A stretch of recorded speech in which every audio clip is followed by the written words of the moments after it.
ഇന്നലത്തെ CSK ഡൽഹി മാച്ചിൽ ഒരു കോൺട്രവേഴ്സി ഉണ്ടായിരുന്നു. നമ്മളത് കണ്ടതാണ്. ട്രിസ്റ്റൻ സ്റ്റബ്സ് 19th ഓവറിൽ ഗ്ലൗ ചേഞ്ച് ചെയ്യാനായിട്ടൊരു റിക്വസ്റ്റ് ചെയ്തു. പക്ഷെ അമ്പയർ അത് അനുവദിച്ചില്ല. അതിൻ്റെ ഭാഗമായിട്ട് നിതീഷ് റാണ പ്ലേയിങ് ഇലവനിലില്ല, ഡഗ്ഔട്ടിലായിരുന്നു.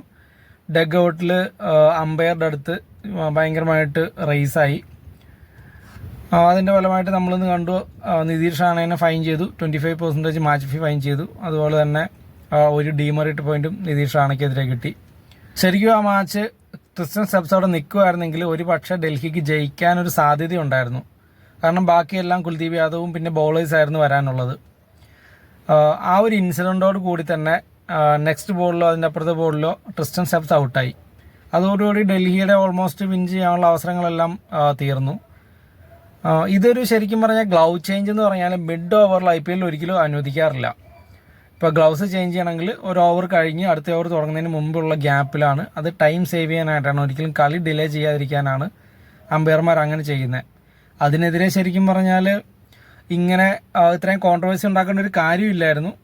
അവരുടെ കളി അവർ തന്നെ ഓൾമോസ്റ്റ് നശിപ്പിച്ചൊരവസ്ഥയാണ് എനിക്ക് തോന്നിയത്.